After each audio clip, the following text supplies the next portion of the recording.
Let me start by reading you a scene from the Fountainhead. In April, the walls of the temple rose in broken lines over the ground. On moonlit nights, they had a soft, smeared underwater glow.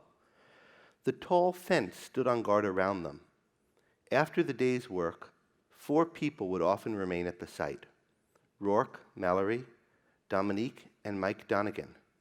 Mike had not missed employment on a single building of Roark's. The 4 of them sat together in Mallory's shack after all the others had left. A wet cloth covered the unfinished statue. The door of the shack stood open to the first warmth of a spring night. A tree branch hung outside with 3 new leaves against the black sky, stars trembling like drops of water on the edges of the leaves. There were no chairs in the shack. Mallory stood at the cast-iron stove, fixing hot dogs and coffee. Mike sat on the model stand, smoking a pipe. Roark lay stretched out on the floor, propped on his elbows. Dominique sat on a kitchen stool, a thin silk robe wrapped around her, her bare feet on the planks of the floor. They did not speak about their work. Mallory told outrageous stories, and Dominique laughed like a child. They talked about nothing in particular, sentences that had meaning only in the sound of the voices, in the warm gaiety, in the ease of complete relaxation. They were simply 4 people who liked being there together. The walls rising in the darkness beyond the open door gave sanction to their rest, gave them the right to lightness. The building on which they had worked together, the building that was like a low audible harmony to the sound of their voices. Roark laughed as Dominique had never seen him laugh anywhere else, his mouth loose and young. They stayed there late into the night. Mallory poured coffee into a mongrel assortment of cracked cups. The odor of coffee met the odor of the new leaves outside. I think I was 18 when I read that for the first time, maybe 19. And that scene had a real impact on me, particularly in the context of the novel. I had a kind of bleak view of the world in high school. I was kind of in the process of coming out of it. And I was reading this book, and I thought, this is a lovely situation. This is a lovely place to be here in this room with these other people. Each of them great. Each of them doing something significant and interesting, and each of them appreciating what's significant and interesting about what the others are doing. Each of them collaborating in a project and bringing what they can bring to it, and all of them understanding what that is and enjoying it. And I thought, this is a nice little world, these 4 people. I wish I could have a world like this. And maybe I can, because it's a world of just 4 people. And what does it matter that outside of the walls that are hiding this temple under construction from the rest of the world, there are a lot of other people who don't understand it, who aren't part of this project? Aren't they just taking up space? Can they diminish what's going on here in this little microcosm? There are a lot of these there are several of these microcosm scenes in Ayn Rand's fiction. There's the building of the Stoddard Temple, which is what I was just reading from. Later in the Fountainhead, there's the building of Monadnock Valley, and I'll read to you a little bit from that at the end of this talk. And then, of course, there's also another valley in Atlas Shrugged that you're all familiar with. And you get the sense from these scenes, or at least I did as a young man, and I still do, of this wonderful world, this utopia, this way of life and way of interacting with people that we could have. And yet that most of us don't most of the time. And these are small, exclusive communities, right? And the reason why I think most of us don't have this sense of living most of the time, certainly the reasons why none of the characters in this scene, with the exception of Roark, don't have it most of the time, is something about our view of other people and what matters about them. How much the people outside the walls of the Stoddard Temple, outside of Monadnock Valley, outside of the valley that we're talked about in Atlas Shrugged, how much they matter and in what way. How do they affect your view of the universe and what's possible in it? How important are they and in what way? And that's what I want to talk about today. So the talk is titled The Fountainhead on What's Important and What Isn't. And I want to share a little bit of what I take to be Roark's perspective on what's important, a perspective that I've learned from this novel and from Atlas Shrugged in another way, and have tried to internalize. Haven't quite made it to Roark's level of automaticity with it, but that I hope is something you all see in the novel and maybe can focus on more. It might help you appreciate the novel more, to reflect on it with me. So I think we all know that Rand described the theme of the novel as the creator versus the second-hander, right, or the individualist versus the collectivist, not in politics, but in a person's soul. And this is where the concepts of the creator, the individualist versus the second-hander, the collectivist come. But what differentiates these people? Well, something about their relationship to other people, and whether they regard other people as important in a primary way. And I just want to talk about two ways of going wrong here that we see in the different characters other than Roark, and contrast them with Roark's perspective. So first, you have what we might call the run-of-the-mill second-handers. These are people like Keaton and Guy Francon, although he's a little bit of a better case, as we'll see. And what matters to them? What do they think is important? And I really think important is the word to focus on here. What matters to them? What do they think is important? If you do a word search on important in the Fountainhead, or matters, you can tell this without doing it, but it's a good way to check your kind of sense of what's important to people in a book, see what they say is important. You find all kinds of scenes about them talking about what's important. What people think of you is important, thinks Keating, right?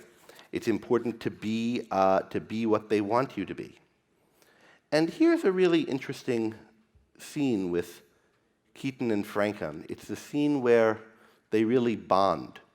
So Francon has hired Keating. Keating's now come to work. He's on his first day of work in the office. And he's been called up as like an errand boy to bring the design from Mr. Stengel, the design right off the sketching board, up into Francon's office. And Francon calls him Kittredge. He doesn't quite remember who he is. Maybe he's a little bit of a power player. Maybe he's just forgetful at first. And he asks Keating what he thinks of it. Francon's looking at the sketch but isn't really too interested. Keating suggests an ornamental band course, not because he thinks an ornamental band course is good, but because he thinks it's the kind of thing Francon might like. And Francon responds, or string course rather, but do you think the string course is really important? I think, said Keating slowly, it is more important to make the changes you find necessary than to okay every drawing just as Mr. Stengel designed it. So we get what's important to each of them here. Now, this could be, on Keating's part, a statement of great integrity about art. You don't want to bow to your designer, Mr. Stengel, but we know that it's not because Keating doesn't care about string courses and Francon doesn't either, right? So what Keating is saying is that what's important here is to assert your position, shades of last night for people know this, to be the dominant lobster. That's one of Jordan Peterson's metaphors. But anyway, to be the top of the pecking order, to show you're in charge, not Stengel, exert your authority, your status, right? That's what's important. And we can see throughout that that's what's important to Keating, considerations of status. Francon has some of this in him, but I think we can see also from his first reaction to looking at the string course is not to think about status in that sense. It's to think about things like dignity and classical standards of beauty. And if you read some of the essays on the Fountainhead by Tora Buchman, he has a really great 2 essays in Robert Mayhew's book, Essays on Ayn Rand's The Fountainhead, and also Tora's piece in The Companion on Romanticism, a companion to Ayn Rand, that is, he stresses the way in which this is a classicist worldview. Francon represents a kind of classicism and a kind of adherence to standards that are traditional and well-established standards like beauty and dignity. You'll recall we first meet Francon. He's speaking rapturously about beauty and such. These are standards that are other people's. They're not ones he has a deep personal commitment to. We could see that in the fact that he's more interested in snuff boxes than his buildings. But they're the standards that have been accepted by the body of mankind, the kind of standards that the dean at Stanton accepted, right? And he thinks that's important. So he's not, in the way Keating is, exactly posturing for authority, but he is taking what's most important, these kinds of standards that have been venerated by everyone, basically because they've been venerated by everyone. Whereas Keating is more directly viewing what's important as being venerated by people, reaching the top of the architectural profession, and so forth, beating Schlegenhaupt and so forth. That's one of his people. So we see two ways in which people are important to Francon and to Keating, ways that the novel looks upon disapprovingly, that I look upon disapprovingly. We can also see this in Toohey. Now, Toohey's an interesting and complicated character, and I don't want to talk all that much about him in the talk proper, though I'm happy to take questions on him. I think his motivations are really interesting, and people have questions about them. But Toohey says there's nothing important on Earth except human beings, and there's nothing as important about human beings as their relations to one another. So here he is also focused on the importance of other people. And you can see a lot about what drives Toohey in the way he thinks about his relations to other people. I don't have the quote written out in front of me, but when he first sees Roark, he regards him as somebody would regard a concrete ground seen from a great distance. That is, something he might fall against and would crush and destroy him, right? And a lot of Toohey's motivation has to do with the importance he attaches to his inferiority to people like Roark, and what kind of view he has of how human beings can live and act together, given his fevered insecurity about not having some of the traits that Roark does, and that Johnny Shines does, to go back to Keating's childhood, to Toohey's childhood. If people remember that scene, he was 8 years old when he turned the hose on this brighter kid, who, granted, was a little bit of a bully, but what Toohey resented about him was he had the best suits and he was proud of them and so forth. Okay, so Toohey also, he wants power over people, right? And he wants power over people because it's important to him that they're better than him, and that's a problem, and that he get rid of what's better than him. And I think this is a motivation we see a lot in Rand's villains. But I don't think these characters are the ones that are the most interesting. The Keatings and the Francons and the Tooheys. And I don't think they're the most interesting to us because most of us reading the books and most of us really responding to the books are not going to be making their particular errors. At least they're not the ones that I was making. I thought from the beginning, tradition, who cares about that? And I mean, if the tradition's good, but I got to judge it for myself. And posture and being the top of some heap, you know, that's, if the heap's good and you're evaluated by good standards, but I don't want to just lord it over people. So I wasn't too much in danger of making those mistakes as a kid. But I do think the other mistaken views of the importance of other people were ones that I definitely was falling into. They were part of why I had a much bleaker view of the world as a high schooler than I do now, and than I did even shortly after reading The Fountainhead. And they're part of why this book has had an impact on me, and I suspect that's true with a lot of you as well. So think about first the more minor positive characters. I mean minor in that they play a smaller role in the book. So especially Stephen Mallory and Henry Cameron. We'll come to Dominique and Winan shortly. What's going on with these people? Well, these are people who aren't interested in power over others and prestige and things like that. They're not deferent to other people's standards just because they're other people's standards. Rather, they judge and think for themselves. They're thoughtful. They have their own values, values that are important to them. They're working to create them. In this way, they're very much like Roark, and we'll talk more about this feature of Roark shortly. But what's the trouble with them? Why are they so unhappy? Well, they're very, very impressed by the fact that other people aren't like this, that other people are irrational, at least many of them. There's a lot of irrationality out there in the world, and it's a horror for them. Listen to Cameron speak.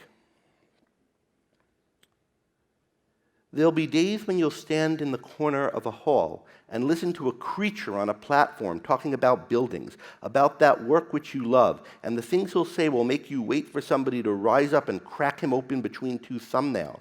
And then you'll hear people applauding him, and you'll want to scream, because you won't know whether they're real or you are, whether you're in a room full of gored skulls or whether someone has just emptied your own head, and you'll say nothing, because the sounds you could make, they're not a language in that room any longer.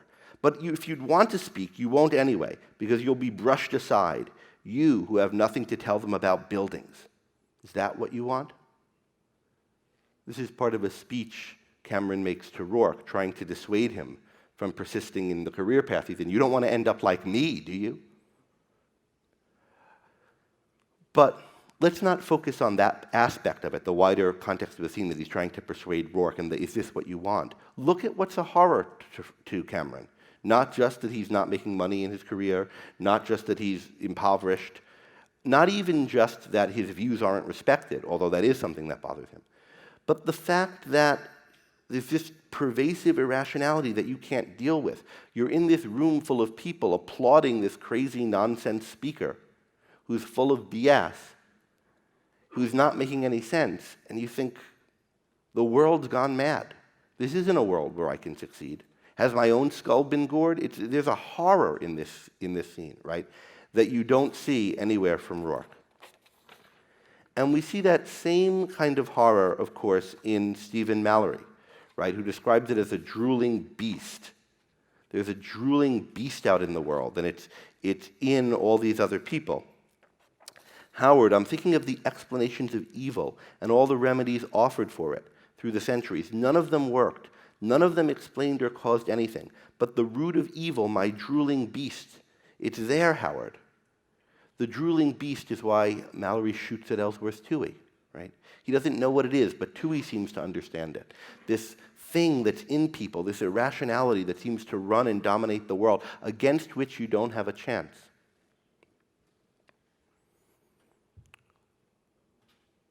My good friend and teacher, Alan Godhertz, was a friend of Ayn Rand's, and there was a period in her life when she was doing a lot of radio performances at Columbia Radio, and he would go to her house, public transportation, and then ride in the cab with her back to the radio station before they do the broadcast, so that he could ask her questions in this little, sliver of her time. And one of the questions he asked her, he once told me, is, why is it that Roark succeeds in his career, whereas Cameron doesn't? Why is it that Roark doesn't not only existentially succeeds, but ends up psychologically dominant and successful and happy, whereas Cameron is immiserated and embittered? And she just had time for one-liner answers because they were negotiating the cab fare or whatever. But he reports that she said to him, well, Roark was more philosophical. But in what sense more philosophical? And this is now Alan's take on the conversation. I mean, Cameron has explicit principles about architecture. He's very thoughtful about it. He tells Roark things, a building could have integrity, Howard, like a man, but just as rare. In what sense then is Roark philosophical, more philosophical? Well, he has a philosophical kind of patience that Cameron lacks. He has a kind of view that these things, they're not that important. The pain from them, as he says to Dominique, only goes down to a certain point. We can see them, we could be surrounded by them, it could be a big part of our experience of the world, but it doesn't matter that much. It's not what life is really about. Here's Roark speaking to Dominique about the destruction of the Stoddard Temple, the destruction of that little world that they were building together, that we talked about at the very beginning. I want you to know what you're thinking is much worse than the truth. I don't believe it matters to me that they're going to destroy it. Maybe it hurts so much that I don't even know I'm hurt, but I don't think so. If you want to carry it for my sake, don't carry more than I do. I'm not capable of suffering completely. I never have. It only goes down to a certain point, and then it stops. As long as there is that untouched point, it's not really pain. Where does it stop? When I can think of nothing and feel nothing except that I designed that temple. I built it. Nothing else can seem very important. That's what's Roark's perspective on the world is. That's what matters to Roark. And it comes to matter more and more, or rather, it comes to be seen as more and more what's important about the world by Roark's friends, by people like Mike and Mallory. So Mallory's distraught at the Stoddard Temple scene. Mike is distraught when Roark goes to work in a quarry. But at the Stoddard Temple scene, Mike's reassuring Mallory, quarries can't stop him. This is just another thing like that. And his friends come to see, and we're going to come to talk about this in a moment as well, to share Roark's perspective on what matters and what doesn't, what things are transient. They're true, they're out there in the world, they exist. Maybe there's even a lot of it, like the irrationality of people that Roark and Cameron and Mallory have to confront. But they're not essential. They're not what should color your whole view of the world. And this is really the transformation that we see most strongly in, to some extent, Wynand and especially Dominique. So let's say a few words about Wynand. There are two words about him in particular that dominate and set his course in life. Does anyone know what they are? I do. So what's I do? I do is a response to the sentence he heard most as a child. And what was that sentence? You don't run things around here. Now, when he found people who he thought ran things well, who he respected, he didn't have to run things around there, right? He was happy to work for them. He was happy to do it well. He was happy to be part of an organization that was functioning well. But what ate him up inside was seeing incompetence and irrationality in people who didn't know what the hell they were doing, and he could do it better, but damn it, he didn't run things around here. And it ate him up. He tells Roark, or he asks Roark, did you see this too? Yes. Did it make you want to rule them? No, says Roark. It didn't make me want to rule. But the question gives you the sense of what it did to Wynand, right? And we see what it did to Wynand. It made him want power, not for the reason he wants it, to erase and dominate the people who are better than him, to erase that difference, and to let him get away with being what he is and not acknowledging his own weaknesses and trying to correct them, but rather because this irrationality horrified him in the way that it horrified Cameron and in the way that it horrified Mallory, and he wanted to do something about it, and he was just going to try to overpower it. Now, as we'll see, it didn't work, or as you guys know from the novel, it doesn't work that way. You can't, by trying to dominate people, and dominate them by pandering to their irrationality, as Wynand does, accomplish anything. But you can see his whole perspective has to do with the importance of this irrationality of other people. They color the way the whole world is for him. They're always there as an intermediary, not in his forming values, but in his looking at the world. He can't see the world as a scene or a place for him to do great things all on its own. It's rather a place that his whole view of it is colored by the power of these irrational incompetents who you have to somehow master to deal with the world. And Dominique has the same view, right? If I found a job, a project, an idea, or a person I wanted, Dominique says, I'd have to depend on the whole world. Everything has strings leading to everything else. We're all so tied together. We're all in a net, and the net is waiting, and we're pushed into it by one single desire. You want a thing, and it's precious to you. Do you know who is standing ready to tear it out of your hands? You can't know. It may be so involved and so far away, but someone is ready, and you're afraid of them all, and you cringe and you crawl and you beg and you accept them, just so they'll let you keep it. And look at whom you come to accept.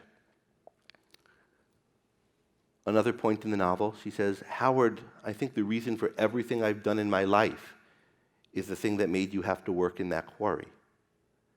The irrationality of people, the fact that if you have a goal, you're going to have to deal with people in the world to achieve it. And they're going to be bad. They're going to be hard to deal with. They're not going to make sense. And so you have to stop. And her, of course, a way of dealing with this is different than Winans. Instead of trying to dominate people, she backs away. She tries to, in effect, become like a stoic, unattached to the world. But eventually, she comes around to Roark's perspective.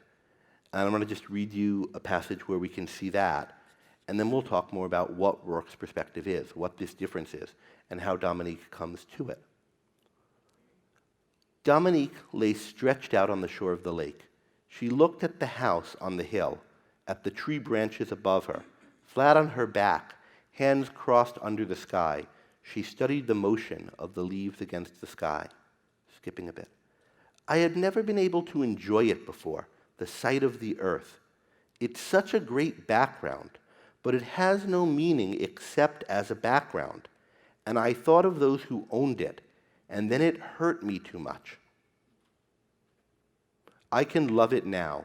They don't own it. They own nothing. They've never won. I have seen the life of Gail Winand, and now I know. One cannot hate the earth in their name. The earth is beautiful, and it is a background, but not theirs. And so we can see the transformation of Dominique's character, right, as she grows in the novel, is a transformation from thinking of the world as run by, dominated by these irrational people who can't be dealt with, and who so dominate the world that any kind of engagement you have with the world, anything you want out of it, puts you at their mercy. It's their world, the world of the irrational. And if you're not one of them, you have to either make terms with it somehow or absent yourself from it. But she comes to think that they're not important, that they don't matter. We can see Roark waiting for her to do this. When are you going to stop being afraid of streets and push carts? And we see her eventually come to this realization. Why does she come to it? Well, she's seen the life of Gail Winand, and now she knows. What has she seen in the life of Gail Winand?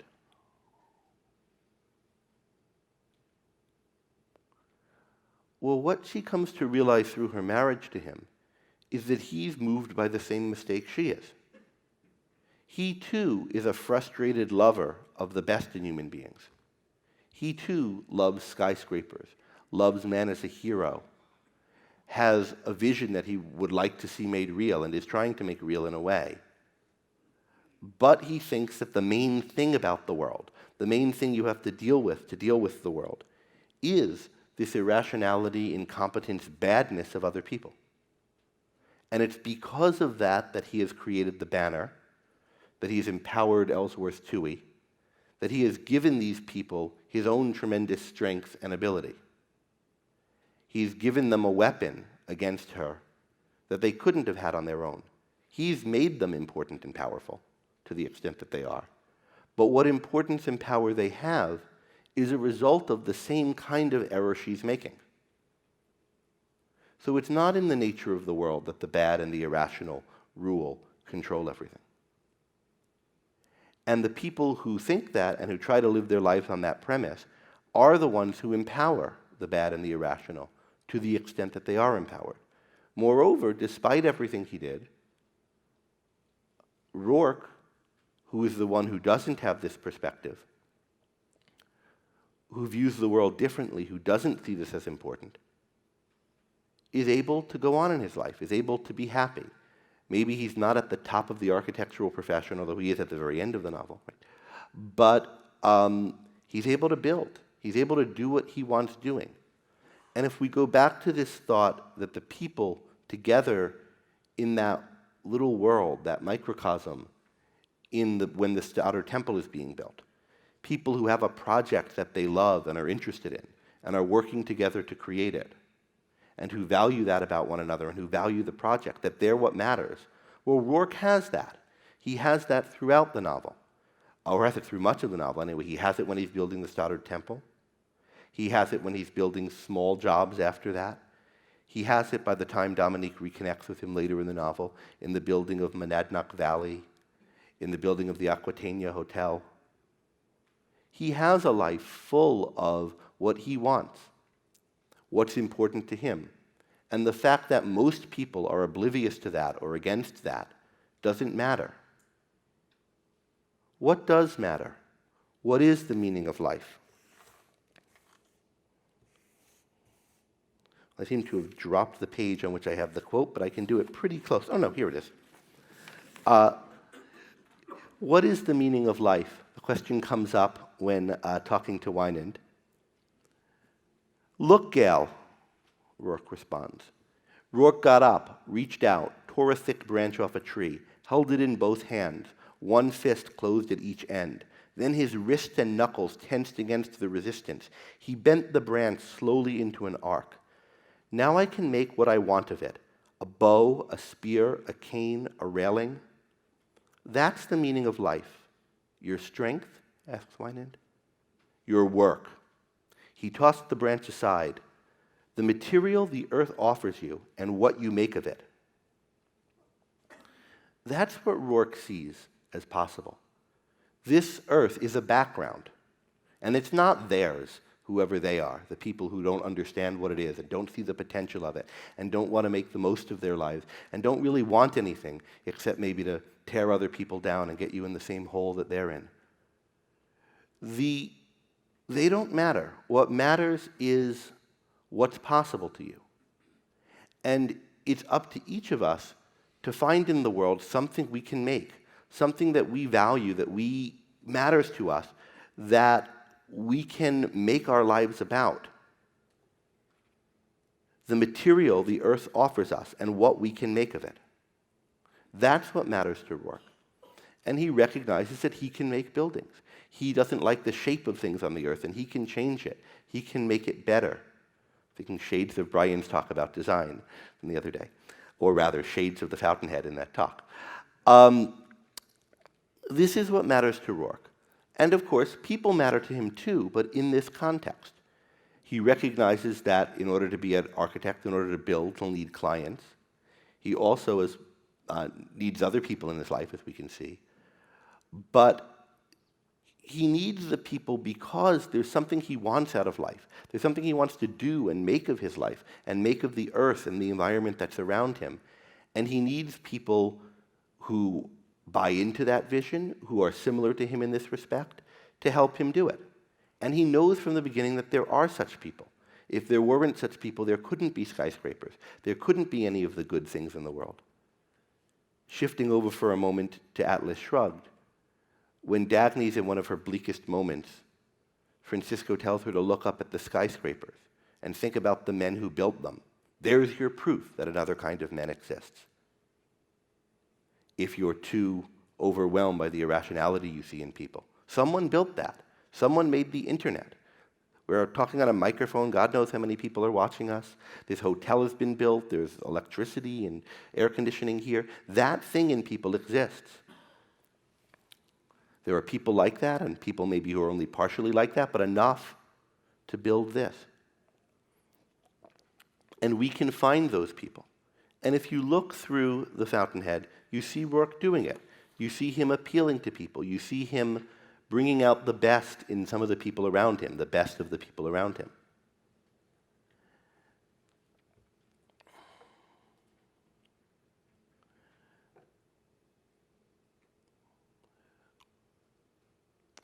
Let me read you then another scene, and this one's a bit longer.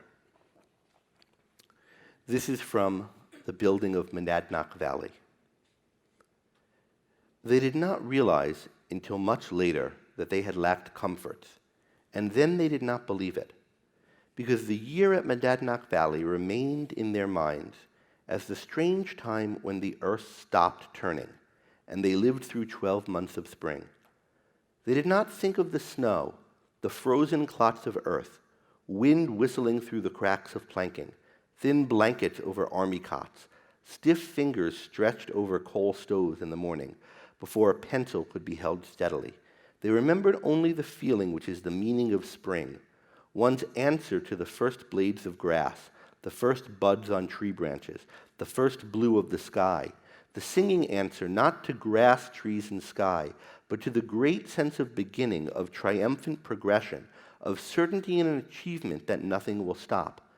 Not from the leaves and flowers, but from wooden scaffolding, from shovels, from blocks of stone and sheets of glass, rising out of the earth, they received the sense of youth, motion, purpose, fulfillment. They were an army and it was a crusade, but none of them thought of it in these words, except Stephen Mallory. Stephen Mallory did the fountains and all the sculpture work of Monadnock Valley, but he came to live at the site long before he was needed. Battle, thought Stephen Mallory, is a vicious concept. There is no glory in war and no beauty in crusades of men, but this was a battle. This was an army and a war, and the highest experience of every man who took part in it. Why? Where was the root of the difference and the law to explain it? He did not speak of it to anyone, but he saw the same feeling in Mike's face when Mike arrived with the gang of electricians. Mike said nothing, but he winked at Mallory in cheerful understanding. "I told you not to worry," Mike said to him once without preamble. "At the trial, that was. He can't lose. Quarries or no quarries, trials or no trials.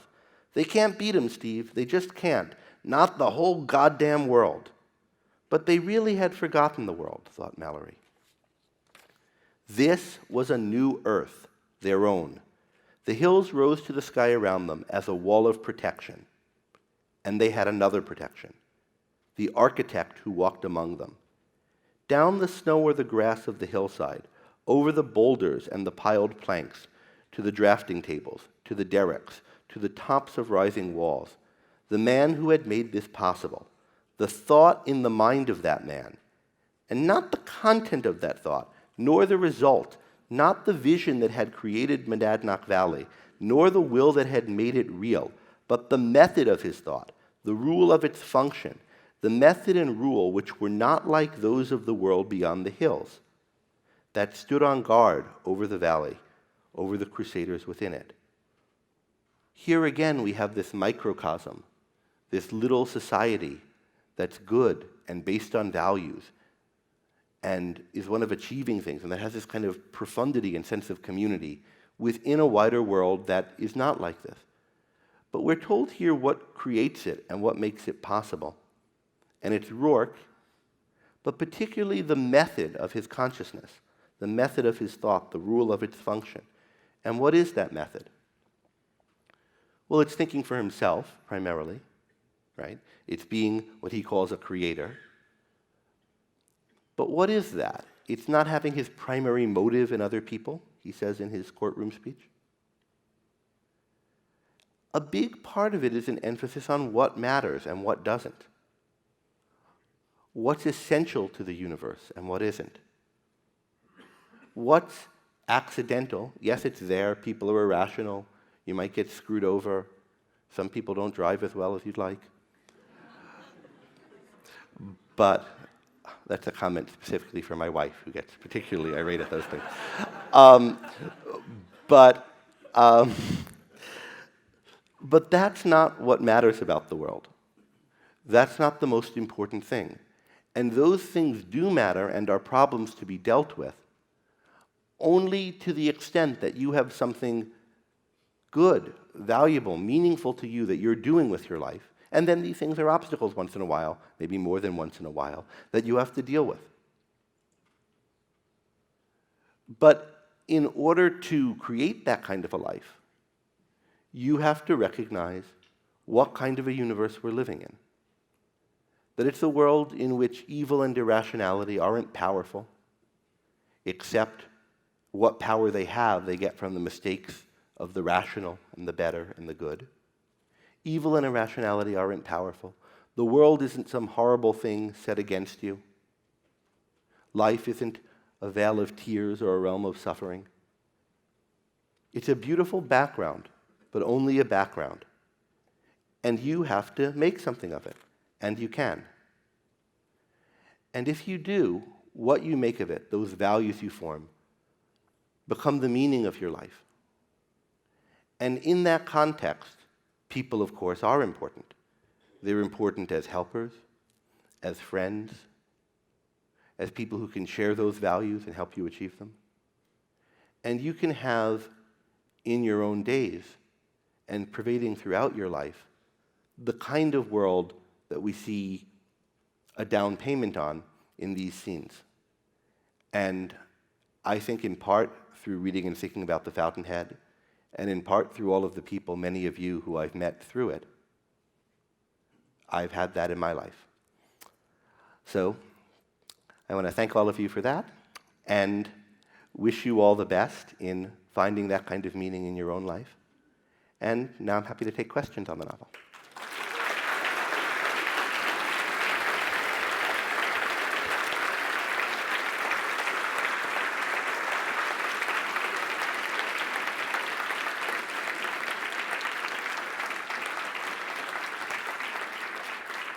And I should say there were on the original schedule for this conference, since the theme is the Fountainhead, we had, I think, more general sessions on it than we're going to have now, especially on the philosophical themes of it. I think of the four we were meant to have, I'm the one that's left, although Robert Mayhew's talk is going to be tomorrow, and that's on humor in the Fountainhead. So I'm happy to take questions on philosophical themes in the novel that go beyond the particular ones that I focused on in the talk, and I tried to leave a little extra time for that. Thank you for your excellent presentation. Late in the novel, Peter Keating approaches Howard Roark and shows him some pictures of his drawings, and he asks Howard what he thinks. And Howard responds that it's too late, Peter. Yeah.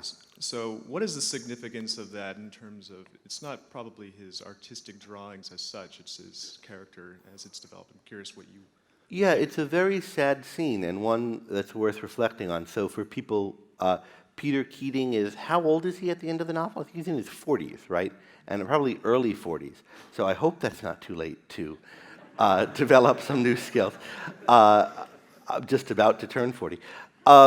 So is the point of it, if you're not a great artist by 40, you're not great at something by 40, you can't learn? I don't think so. If you look at the scene where Peter's drawing, right, he starts going to this cabin in the woods to do these drawings, and I don't have the passage in front of me, but I guess I could pull it up, I have Kindle, but he feels like he has nothing to express, right? He wants to paint. This is a kind of stillborn ambition from his childhood. But the problem isn't that he lacks the dexterity to paint or to sketch, that he needs to learn some particular skill. He's been drafting buildings and drawing his whole life, right? He's got there's different skills in drawing landscapes and people than, and he's trying to be a landscape painter, I guess, than there are in doing architectural drawings, but he's got a pretty good head start on that skill set. And what we're told is not that he lacks the skills, but that he can't find anything to say. He's deeply inarticulate inside of himself with respect to his own values. And I use the word inarticulate, but it's not just that he can't put it into words. He can't find a way to express it in any way, and he doesn't really have much to express. So this is a guy who's spent his whole life subverting himself, subverting in him anything that matters to him. And now he's trying to be an artist. Well, to be an artist, you have to have something to say, something you want to express. And again, he's spent his life killing that in himself, compromising and betraying himself at every point. So this is not like, if you didn't take up art when you were 16, but you've always had it as a hobby, you can't go to the art league in New York and learn some stuff. It's, if you've been a kind of person who's been suppressing what's good in you, for decades and decades, it's going to be really hard to turn around, and really hard to turn around in this way. Now, how hard is it? What can you come back from? I don't know. That's a good question for psychologists. But let's keep in mind that Keating is not just bad in the way ordinary kind of crummy people are bad. He's sort of responsible for a murder, not quite exactly, but borderline. So he's a borderline killer. He's betrayed the person, I mean, as Toohey puts it, you loved Roark and you betrayed him. And a pretty significant part of him really responded to what's good in Roark. And he sold Roark out of kind of malice and smallness. He sold his wife. I mean, this is a pretty bad guy, right? So it's not just, if your life's been mediocre, you can't improve. And at some point, there are things I think you can't come back from. So we could wonder where the line is, but All right, thank you very much. pretty bad. Hi, Greg. Hey, Pooja. Ever since I saw the excellent video clip of you answering the question on evil, for Strive. Look, on what? On evil. Oh, evil. Yeah, so I wanted to ask you this question. Who is the greater villain in the Fountainhead, Gail Wynand or Ellsworth Toohey, and why? Definitely when Rand was writing The Fountainhead, I think she would have thought of Toohey as the evil character and Wynand as a kind of tragic figure. It's interesting, another question Alan asked me once that we used to talk about and didn't come up with a firm answer is, would she have written a character like Wynand by the time she wrote Atlas Shrugged? Because you might think the person who most makes an error like Wynand in Atlas Shrugged is Stadler. And Stadler's portrayed as really, really bad. But I think, in a way, all the heroes, in a way, all the people who, well, let me step back from that and put it in another way. What do we mean by evil? If evil has the worst thing that has the worst consequences, so to speak, you can think of things like Hank Rearden supporting the looters and the looters' government in Atlas Shrugged as the most evil thing going on in Atlas Shrugged. And indeed, Francisco asks Rearden, right, who is the guiltiest man in the room? And he's expecting eventually Rearden comes to the realization, well, I am, because I'm the one who's enabling all of this. And so from a certain perspective of who's providing the causal oomph that is making these bad things happen, the mistaken characters who have something good but either betray it or out of confusion make the wrong move, right, are the ones who are supplying the causal oomph that lets some of the worst things happen. And so they have a responsibility for it in Rand's view. But I don't think that's what she means by evil. I think evil is something more about the state of your character and what drives you, combined with the kind of effects it has. And what I think of as the essence of evil is having a psychology that's about evasion and destruction. So evasion, pushing facts out of your mind, is the kind of deepest intellectual part of it. But then the motivational side of that is wanting to destroy things. And evasion, pushing facts out of your mind, is in a way itself a kind of destroying, a saying no to reality. I don't want it. I want it not to be the way it is.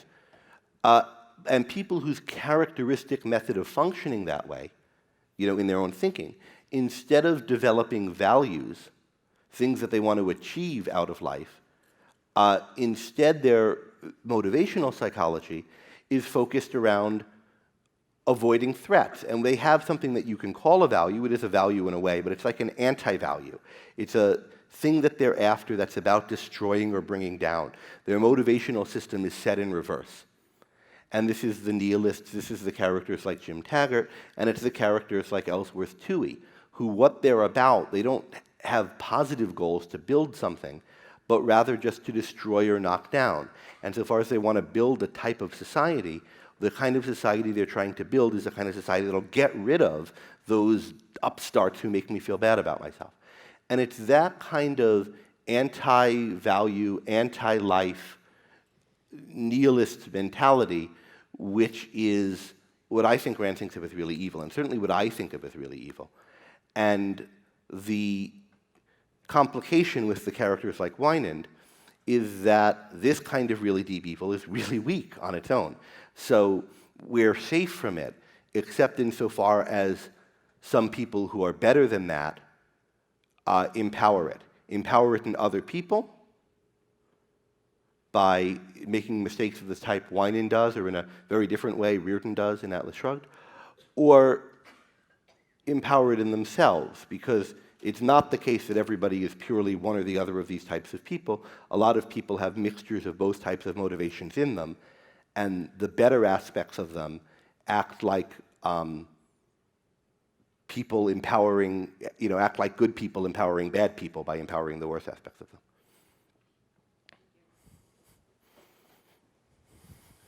Hi there, thank you for your talk, very interesting. I had a question about extrapolating the stories into our daily lives. Okay. And the way you put it was very interesting about the sort of irrational, incompetent background.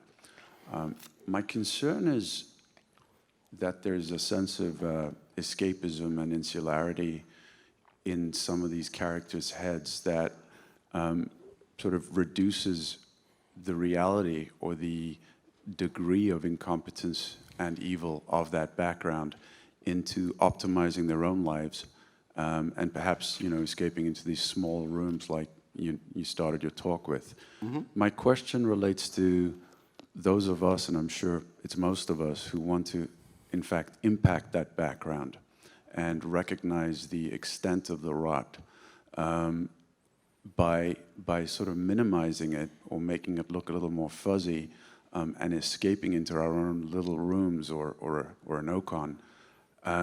There's a denial of the extent of the rot, and therefore there's the danger that we don't impact that background. And so my question is, yes, how do you take a personal optimization of your life and turn it into something that is more meaningful in the world by acknowledging its reality?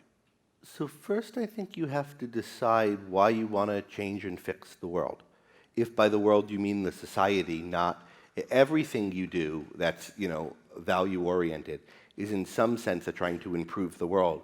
Roark says he doesn't like the way things are shaped in the world, so he's going to build buildings and give the world a better shape. So in some sense, everything we're doing is trying to improve the world. But what you're talking about is trying to improve the society, right? Getting political or cultural change. So the first thing I think you need to think about in thinking about how you're going to do it and how, what perspective you have to take on the good and the bad in people and the good and the bad in society in order to achieve that, is you have to think about why you want this and what role it's going to play in your life. So do you want it as a career? This is what you're going to do. You recognize that what you need to do in your life is you only have one life to live. It's only going to mean as much to you as you make it mean by creating something of value to do with it, by finding a life for yourself and forging a life for yourself where you're sustaining yourself in existence by creating things that you know to be of value and trading with other people. That's what life's about, right? About bending the branch. And is the branch that you've found that you can bend and come up with a way to bend the American political system or the world political system or the culture? And it's your career, and making that kind of change in the world stands to you as building buildings stands to Roark. That's one possibility. Another possibility is that that's not what you want to do with your life. You think that whatever problems there are in the world as it is such that you can lead a life in it. There are things you have to be on the lookout for and you have to combat when you face them, but things aren't so bad that you can't lead a happy life in this world. And your goal is to lead a happy life in this world. You have a particular one that you want to lead in some particular career, and that career is not politics, as it so happens. Right? You want to be an architect. Well, it's not cultural change either. You want to be an architect, you want to be an engineer, you want to be whatever thing it is, which is changing the world, but it's not focusing on reforming the character of the world at large. Right? If that's your goal, then you have to be alert to the positives in people that make it possible to interact with them in this way, that make them be capable of recognizing the values you have to offer, what's good and right about them. You have to be ready for sometimes long battle to get your point of view across and to teach them why what you're doing is better than the alternatives and so forth. But you should have a kind of Roark-like perspective on the world, or try to develop one. And you should recognize the existence of the evil that is out there as one of the things that will be a threat and difficulty that you'll have to face, and then think about it in concrete terms of how is it going to impact my life? How am I going to deal with the fact that there are going to be these kinds of critics and these kinds of obstacles and these kinds of laws? And also, what can I do to contribute to changing the whole society, perhaps glacially, in a direction where I'll be able to have more of what I want, and to stemming the worst things in it. But you see that changing the society aspect as a kind of one value in the context of a life that's aimed at, say, making buildings, or whatever your central goal is in life, right? On the other hand, if you're somebody who's after cultural or political change, then you do have to focus more on how bad the society is, in the same way that if you were somebody who was trying to repair a building, you'd have to focus more on identifying just how bad the rot is in the building, and how to fix it and what things need to be replaced. And there, too, you have to form rational projects. I mean, something that you can't achieve and don't think you can achieve is not a value. A value is something that you're actually working towards creating in the world. And so you have to have an understanding of what makes it possible for you to create it, and of what some of the steps from where you are to it is now. So a world in which in 5 years the political parties are totally different, and the main debate is should we have a very small income tax or go to a voluntary taxation system. I mean, that's not a world that's achievable in 5 years. So if that's your value and you're going giving lectures trying to make that happen, or your political spending is predicated on that, that's not a value, it's a fantasy. You have to think about, and it's hard thought, right? And it's a thought that you need if you're going to be involved and invested in cultural change. What kind of changes are possible at what pace? And what can I do to foster change in that direction? And this is the kind of thing that the people at the Institute, think a lot about in promoting cultural change. For myself, I see my primary interest, although I would love to change the culture, and I try to, when I feel like I can participate in it, my primary interest is in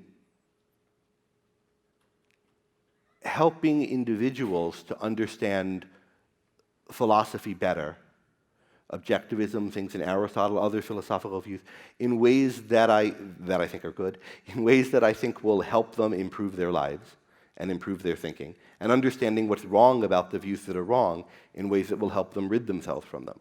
So my own primary thinking is not about how I'm going to change the whole world, but how I'm going to, what impact can I make on my students? What impact can I make on people who view me or read what I'm writing? How can I get a bigger audience for some of the things I'm writing?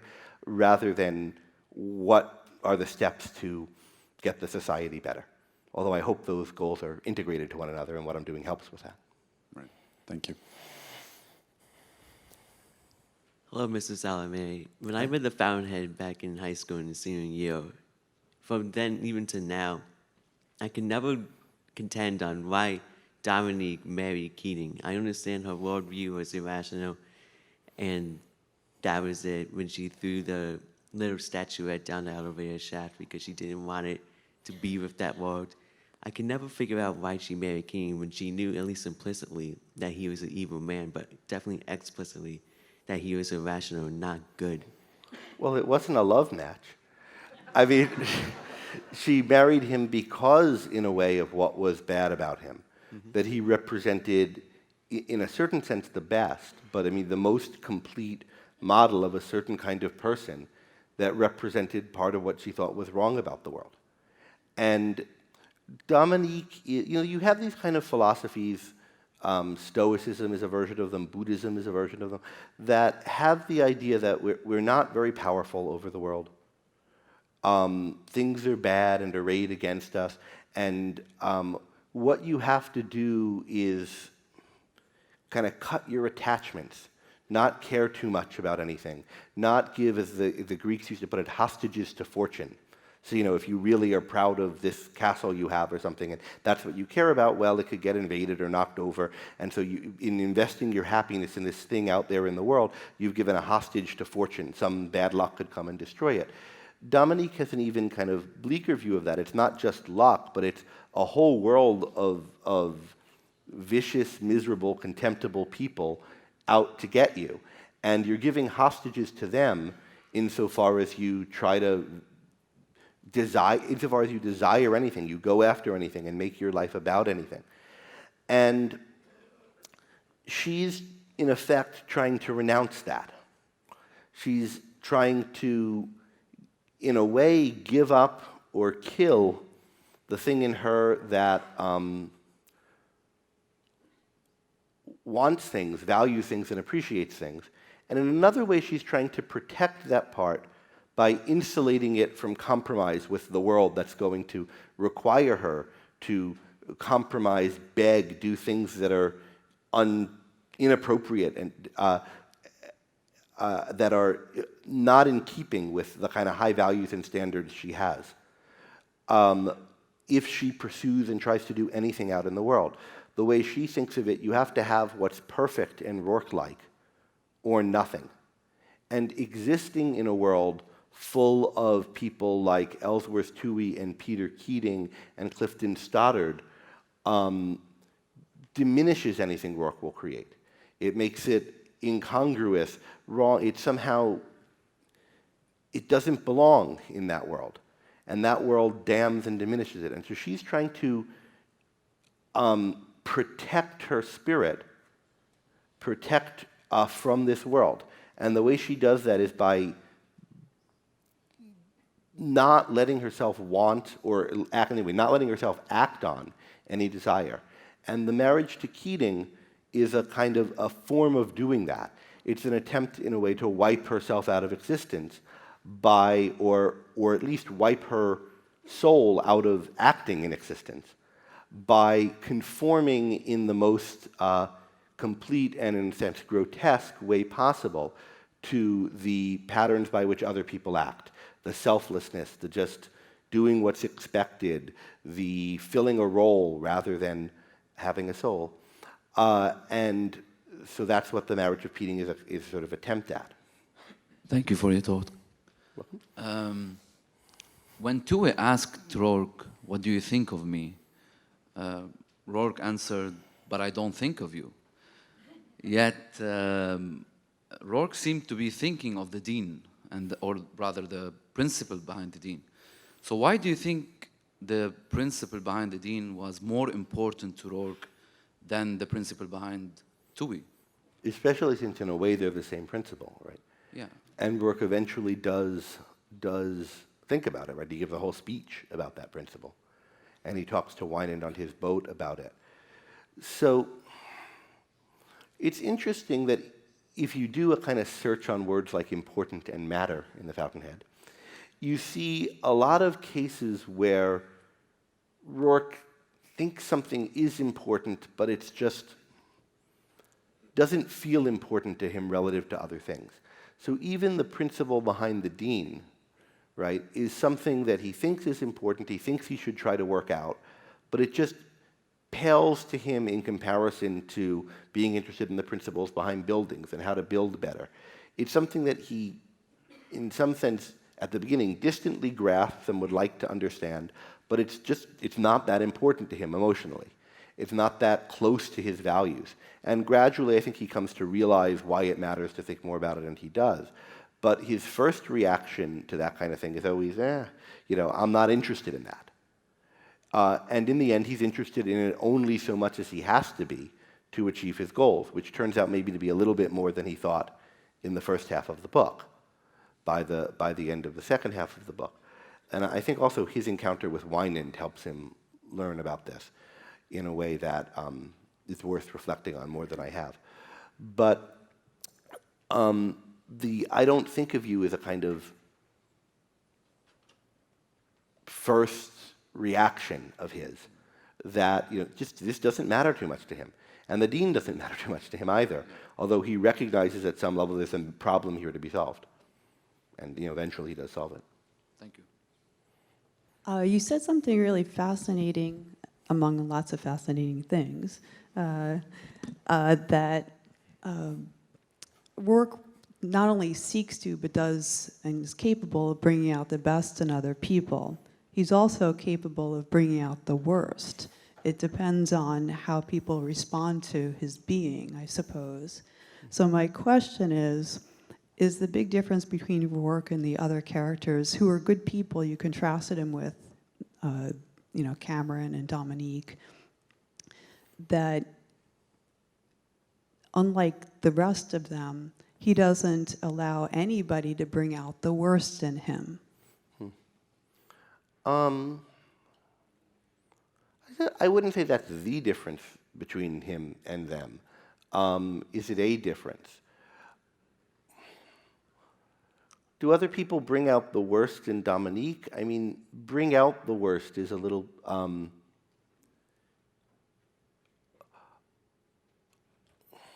I don't know, bring out the worst in someone is a sort of a metaphor, and I don't know what it would mean. I mean, a mistaken view of other people leads Dominique to some really bad mistakes.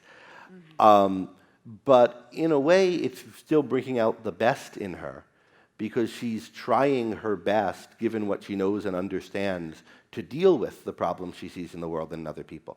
And recall, Roark says to her when she tells him about the marriage to Keating, it won't destroy you because you've chosen the hardest form of your battle and so forth. So there's a kind of admiring he has of her that even in this situation, as wrong and mistaken and bad as her course is, what it shows about her character that she's choosing to undertake it this way is positive.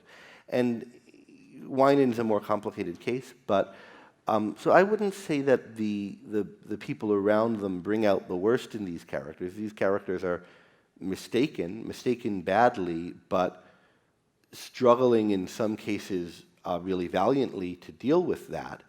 And then some of them are defeated in various ways by it, and I think Mallory and Cameron are. Dominique and Winand are not defeated. They're not. You don't see them dejected and unable to go forward, but you see them going forward in a very misguided way. So that's how I would think about it. And then you said also at the beginning that Roark brings out the worst in some people and the best in others. And I guess that's true. Somehow it seems to me there's a difference between them. That Roark sort of is in a way intentionally bringing out the best in others. So some people just respond to Roark's goodness without him aiming at this, and the best in them comes out, and that's wonderful.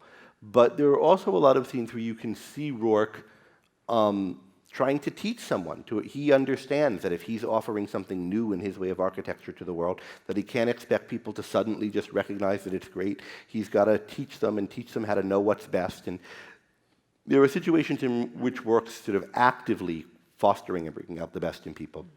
There were also situations, such as the boy in the bicycle scene, right, where Roark doesn't know this boy's coming. He doesn't set this scene for him. It's just Roark's going on being Roark, and it really brings out the best in this kid. I think Roark's bringing out the worst in people, if you want to put it that way. And really, it's only Toohey and Keating, I guess, that you see this with, or it's primarily them. Is more like the evil version of the boy on the bicycle incident than like what you see him do with some of the clients who he sort of helps bring out their best. And there it's,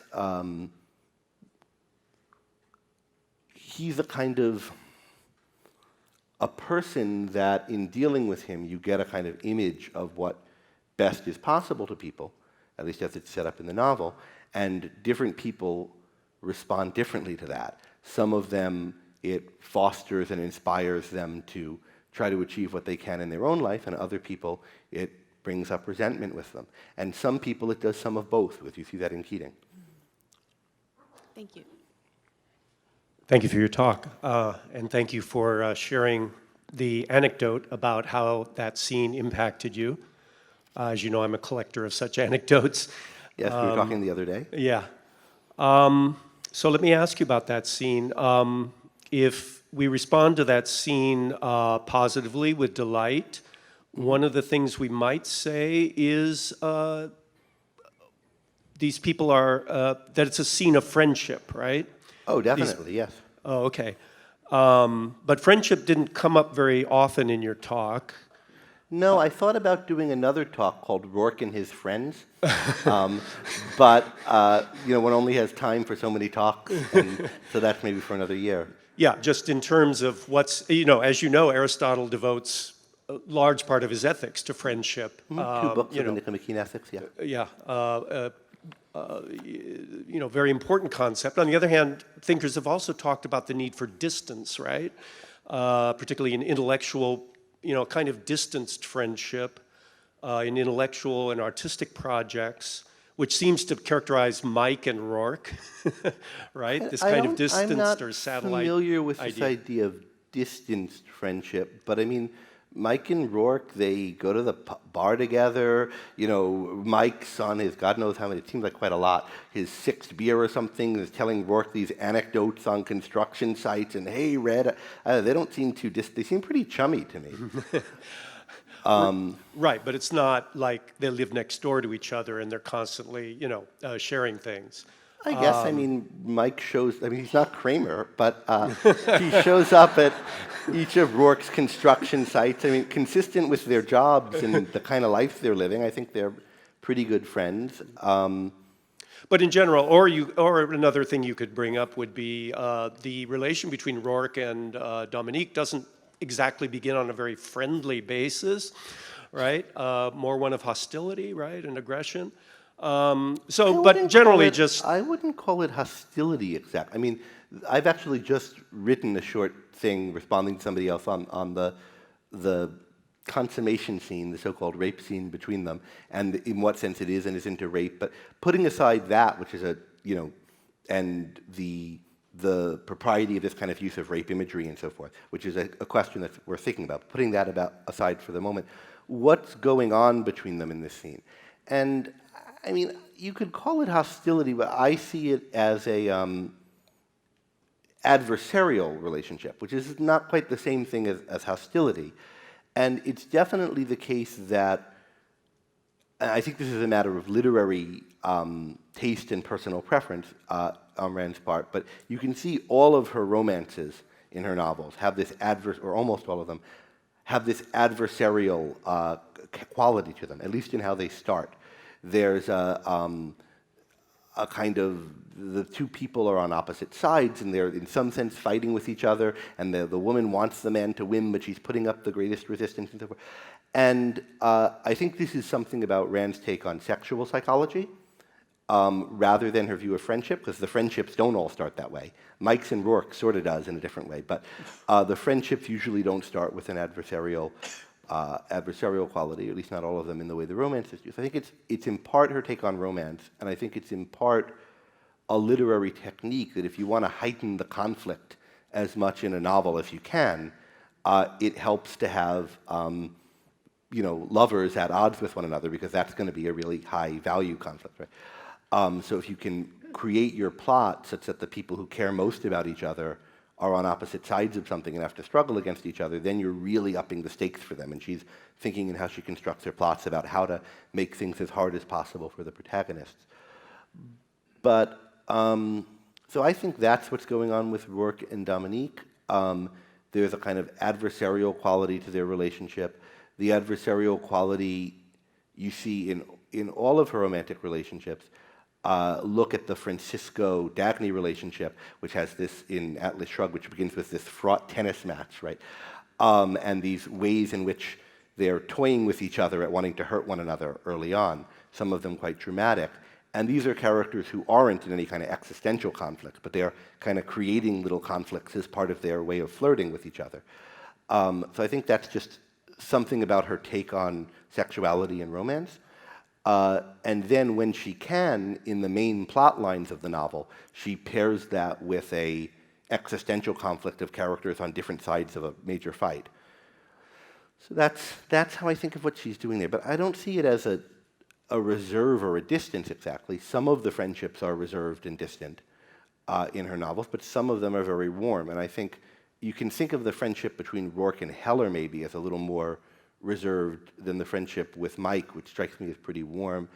in Atlas Shrugged, the friendships between Galt, Axton, Ragnar, and Francisco are very more that they, delightedly come into each other's house and refer to them. They joke around a little bit in a way that's striking, given that it's not a novel that's got a lot of joking in it, right? So the little bit of it there, and the repartee there that you get underscores, in a universe where this isn't something that's generally highlighted, underscores the kind of, that these are people who aren't reserved with one another. Hello. What is the philosophy of Kathy in the Fountainhead, and what kind of transformation she went through from when she was very young and when she was in love with Peter Keating, and when she met him after years when he got divorced, if there is any transformation? And can we find a lot of Kathys out there in the world we live in? I'll tell you about an actual Kathy, or possible Kathy, in a moment. It's very sad. I mean, Kathy's, I think, one of the saddest things in the novel. What is her philosophy? Well, I think early on she doesn't have a philosophy. She's in a way like Eddie Willers at the beginning of Atlas Shrugged. She's someone who wants to do what's good and what's right, who's very conscientious in that way, who isn't particularly intellectual, doesn't have a kind of theory or view of what's good or right, hasn't been taught much about this, and is young. And she's impacted by the view of what's good and what's right in the culture. And so at first she's influenced by a kind of general kind of standard altruism, don't want too much for yourself and so forth, never impose on people, don't assert your own values. And that's why very early on her way of interacting with Keating is, she doesn't care that it doesn't call him, and she's I think it's in a different way than you see something similar in Dagny in Atlas Shrugged, for example. She's willing to put her desires on hold and so forth because she thinks that's kind of what a good little girl does, and she wants to be good. And then she falls into the clutches of Toohey, who kind of sees that type of earnestness and her admiration of him as someone who's like an icon of this conventional way of being moral, and he does his number on her. And what is Toohey's number? What does he do to people? Well, he tries to get them to give up whatever values they have. He belittles them in one way or another. He tells them to give them up. You can see this really nicely in the scene, not with Katie, but where he's like a vocational counselor at a college, and you can see how he comports himself. Anyone who really loves a certain career, he says, well, that's not for you. You should go into this other thing that you don't like too much. You shouldn't be too maniacal and passionate about what you do. If someone has a serious love interest, he says, well, you're being melodramatic about it, but if someone's given to a casual fling, he says, that's fun, let's do that. Let us be modern, he says. So this kind of undercutting, demeaning, destroying of values, and calling to sacrifice for others. And we see him doing it in subtle and overt ways with Katie and with Keating, and he, in effect, entices her to give up, or prevails upon her to give up everything that matters to her, and what we see is this kind of embittered shell of a person at the end, and it's horrifying, and it horrifies Keating, and what I think is a really interesting thing. You asked where there are these people in the real world. Google Maria von Herbert. So this is a young woman who, there have been a bunch of papers about her written. I encountered her before I read any of them, just reading through some volumes of Immanuel Kant's correspondence. But it's a young woman who writes Kant for relationship advice. And she liked this guy, but maybe he was... Anyway, read it. It's really a sad story. Do you think that Katie has become determined and strong at the end? Has she become what at the end? Determined and strong. Determined and strong. No, I think she's become a husk of a person who... I don't think there's anything left to her. I don't think she's strong. What is she determined to do? She's full of kind of empty busyness. She doesn't seem to care about what she's doing, and she's full of bromides. And, oh, Keating, isn't that just like a man? I always said women were the more... She's something that prattles. And prattles, you know, she like reads the New Yorker and says whatever it says to everybody and walks around. She's that type of person. She's not determined to do anything in particular. She's bossy, but she's bossy in this kind of petty way where she's just bossing people around to do what people who have her kind of job boss people around to do. So no, I don't think she's strong or determined. She's like a husk. Thank you. So Dominique ends up realizing that all these people don't really matter, and she realizes what's essential, and that's really the happy ending, regardless of all the concretes. But I know Rand, at the end of her towards the end of her life in the 70s, at a Q&A, said, "I can't write fiction anymore because I don't write historical period pieces, and I don't write fantasy novels, and you look at this culture like." There are no heroes. And I know I'm paraphrasing, and maybe she was in a bad mood, in kind of a Dominique state of mind when she said that, but I guess I wonder, what about the modern world? That was the 70s. Now, I mean, imagine what she would think of today, and would she write The Fountainhead if she were alive later? I mean, just any thoughts on that, I guess. Yeah, I mean, Roark described Dominique as in a bad mood, as herself in a bad mood, so it's very tempting to any particularly glum Dominique-like statement she makes at a time to think of it as, well, this is her in a bad mood. Another thing she says around that same time in the 70s, and I forget exactly when the statement you're quoting is from, but one thing she says around the time of the Carter election is, "I'm glad that I'm old." And I think a way to think of that is that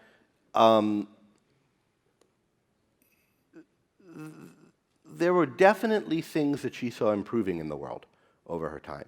And if you read, there's a piece by her Cultural Update, which is the last of her, or one of the last of her appearances at the Ford Hall Forum. It's, I think you can listen to the audio online, but it's a little bit hard. I don't think it's published in any of the books. She goes through all the things she talked about in her many other appearances at the Ford Forum over like 20 years or something, and says, well, here's how this issue wound up, here's how that issue wound up. And that's the place where I think you get the best late in her life kind of assessment on what the world's trajectory is. And it's more positive than you might think from these comments like, I'm glad I'm old when Carter gets elected, or I can't project fiction in this kind of world. But she says she thinks she's starting to see the beginning of a turn in a good direction. The end of the New Left she sees as very positive. She thinks it's a reassertion of America's sense of life in a really positive way. But she's also tremendously uninspired by the kinds of figures that are leading the country. Carter and Reagan both, she thought, were like a new low in veniality and not being serious as a person in politics.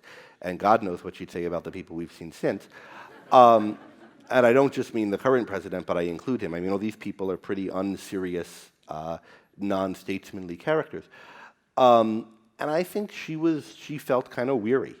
And, you know, if you're young, you come into the world and you see what's around you and you kind of project what can be accomplished. And you have a view of what kind of world you want to project, what kind of novels you want to write, what kind of things you want to do that's based on that baseline, and you find a way to move forward in that context. And I think there were a lot of respects in which the culture got worse, and she'd have to build a new way to do fiction and to think about how to project heroes and what she wanted and build a new set of references and so forth in the culture she was seeing around her. And that wasn't a fight she wanted to have. That wasn't a kind of work she wanted to do.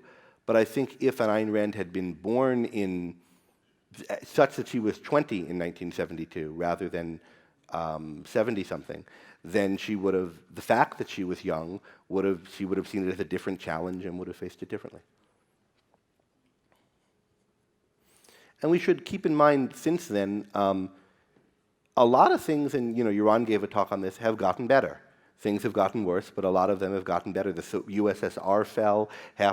Parts of the world that were in total statism are in a little bit less statism now than they were, and therefore are not starving to death.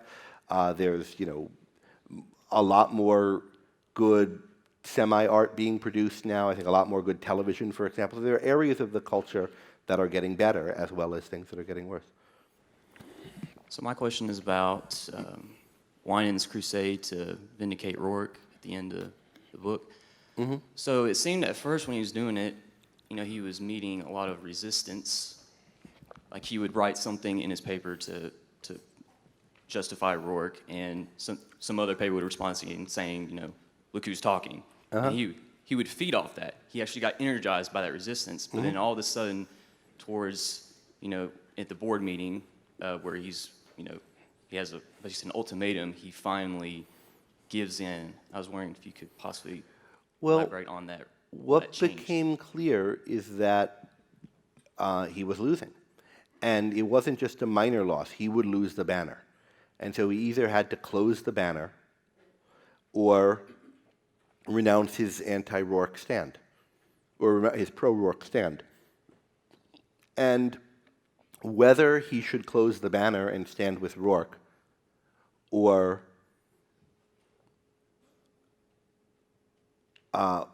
let the banner tar Roark and kind of retreat as he does, is a question of, is he or Roark right about people? Is he or Roark right about the world? Is it, to put it in Dominique's terms, is the world owned by the man on the street? And Winans still thinks it is. And that's why he does what he does. And that's why at Roark's trial he stands up, because Roark's speech and his having chosen the jury is like a referendum on the world for both, well, for Winans more than for Roark, because Roark thinks either way this goes, he knows what's true deep down, but it is a referendum on their respective ways of life for Winans. And so we see that Winans does close the banner in the very end, right, after he betrays Roark. He then, when Roark's acquitted, and when the law mandates that Toohey has to come back, he closes the banner rather than rehire him. And so in this one sense, Winans does learn. But he also thinks that he can't repay for or redeem the past and what he's done and the betrayal that he's created.